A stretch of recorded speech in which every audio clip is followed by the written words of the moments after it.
नमस्कार दोस्तों, मैं डॉक्टर सौरभ शेखर एक मनोचिकित्सक हूँ और अक्सर मैं अपने चैनल पे अलग-अलग मानसिक बीमारियों के बारे में वीडियो बनाते रहता हूँ।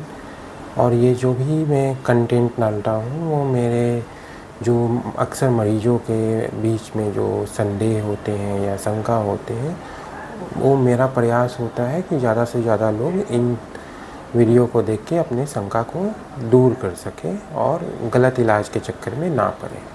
तो आज जिस चीज़ के बारे में हम बात कर रहे हैं वो है पैनिक डिसऑर्डर।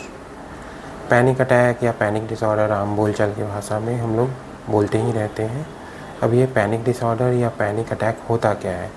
अक्सर होता है कि अचानक से सांसें तेज़ लगने लगें, छाती थोड़ा सा भारी लगने लगे, ऐसा धड़कन तेज़ महसूस होने लगे, साथ में पसीना आने लगे, दिमाग काम करना बंद कर दे, लगे कि कुछ ऐसा होगा कि अब तो गए, जिसको हम इम्पेंडिंग डूम बोलते हैं।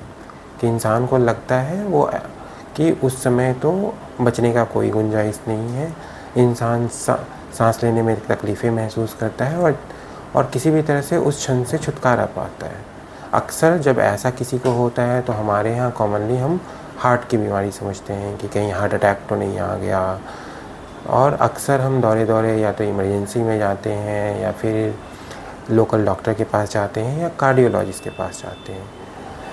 अक्सर ऐसे लक्षण हार्ट अटैक से मिलते जुलते होते हैं, लेकिन फिर भी हार्ट अटैक जो होता है अगर हम ध्यान से देखें तो थोड़ा अलग होता है। जैसे हार्ट अटैक में अक्सर जो दर्द होगा वो करीब करीब इस एरिया में होगा, जबकि एंजाइटी में इस एरिया में दर्द होता है। दूसरा, हार्ट अटैक के साथ जो दर्द होगा वो बहुत ज़्यादा होगा, असहनीय, जैसे कोई दबा रहा हो कस के, जब और साथ में पसीना या दर्द जो होता है ऊपर गले की तरफ जाता है या नीचे ऊपर हाथ की तरफ जाता है। लेकिन जो इसमें होता है दर्द से ज़्यादा धड़कन तेज़ महसूस होती है और इसमें दर्द से ज़्यादा भारीपन महसूस होता है छाती में। अब ये सारी तो मेडिकल चीज़ें हैं, वो आपके समझ में नहीं आएंगी, बट फिर भी अगर पहली बात तो है कि हार्ट की बीमारी को रूल आउट करवाना है किसी भी कार्डियोलॉजिस्ट या किसी भी जनरल फिजिशियन से मिल के।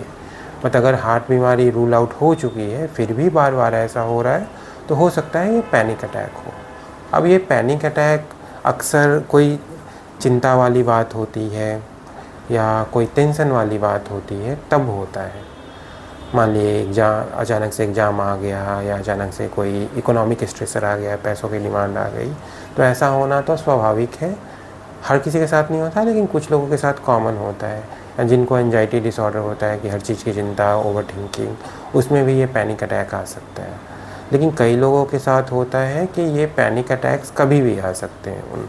वो कितना भी सोचें उनको नहीं समझ में आता कि क्यों आ रहा है, बट वो कभी भी आता है और इस डर के मारे कि दोबारा वैसा तो नहीं हो जाएगा, अक्सर घर से दूर जाने से दिक्कत महसूस करते हैं, घर में ही बंद रहते हैं, बाहर जाना बंद कर देते हैं, बार बार कार्डियोलॉजिस्ट के पास जाते हैं कि कहीं दिल की बीमारी नहीं हो गई है या ऐसा।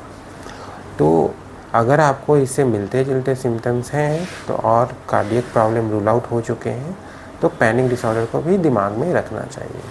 अब बात करते हैं कि पैनिक डिसऑर्डर काफ़ी कॉमन है और एक तरह से मानसिक बीमारी है, और अगर आप इसके इलाज करवाएं तो बहुत हद तक कंट्रोल भी हो सकता है। अब इलाज के दो पहलू हैं, हर बीमारी की तरह इस बीमारी में भी। एक तो है दवाइयाँ जो थोड़े लंबे समय तक चलती हैं, कुछ अटैक को कम करने का कोशिश करती हैं, कुछ अटैक को बार बार ना हो लंबे समय तक चलने के बाद उनको कंट्रोल करती हैं। अक्सर हमारे समाज में अगर जब भी ऐसा कुछ होता है तो लोग एल्प्रैक्स की गोली लेते हैं या क्लोनाज़ेपाम की गोली लेते हैं दवाई की दुकान से लेके, लेकिन इन दवाइयों की आदत पड़ जाती है तो बिना चिकित्सक के परामर्श से ये दवाइयाँ ना लें। दूसरा पहलू है लाइफस्टाइल मॉडिफिकेशन, जैसे चाय कॉफ़ी जो हार्ट बीट वगैरह बढ़ाता है, वो चाय कॉफ़ी का सेवन कम करें, 2 कप से ज़्यादा 3 कप से ज़्यादा नहीं पीना है। रेगुलर योगा करें। कई लोगों को लगता है योगा से क्या ही होगा, बट जो भी एंजाइटी है या जो भी पैनिक अटैक है वो आपके मन की जो सोच है जो आपके कंट्रोल में नहीं हो रहा है उसी की वजह से है। तो ये नियमित योगा अभ्यास की वजह से कहीं न कहीं अपने मन के अंदर की संरचना को थोड़ा मॉडिफाई करते हैं, जिससे हमारा मन ये चिंता या एंजाइटी झेलने के ज़्यादा काबिल बनता है। तो अनुलोम विलोम हो गया, भ्रामरी हो गया, एक JPMR होता है, Jacobson progressive muscle relaxation exercise, ये सारे यूट्यूब पे बहुत सारे वीडियो मिल जाएंगे, आप उनको फॉलो करेंगे तो इससे भी आराम आएगा। तीसरा जो कॉमन पहलू आता है कि ज़्यादा देर तक खाली पेट रहना या ज़्यादा गैस बनना, तो उसकी वजह से भी ये अटैक्स हो सकते हैं। अब आम बोलचाल की भाषा में पैनिक अटैक्स या पैनिक डिसऑर्डर बहुत लोगों को नहीं समझ में आता, और अक्सर ये बार बार जनरल फिजिशियन के पास ही जाते हैं, और कई बार जनरल फिजिशियंस या बाकी लोग भी मरीज़ को उतने अच्छे से नहीं समझाते हैं कि क्या है, और दवाई खाते रहते हैं। लेकिन दवाई खाते हैं, थोड़ा ठीक महसूस करते हैं, फिर दवाई छोड़ देते हैं। तो ये मानसिक बीमारियों या की दवाइयाँ ऐसी नहीं होती हैं कि आप ये 10 दिन 20 दिन खा के छोड़ सकते हैं। बिना चिकित्सक परामर्श से स्टार्ट भी नहीं करना चाहिए, और बिना चिकित्सक के परामर्श से बंद भी नहीं करना चाहिए।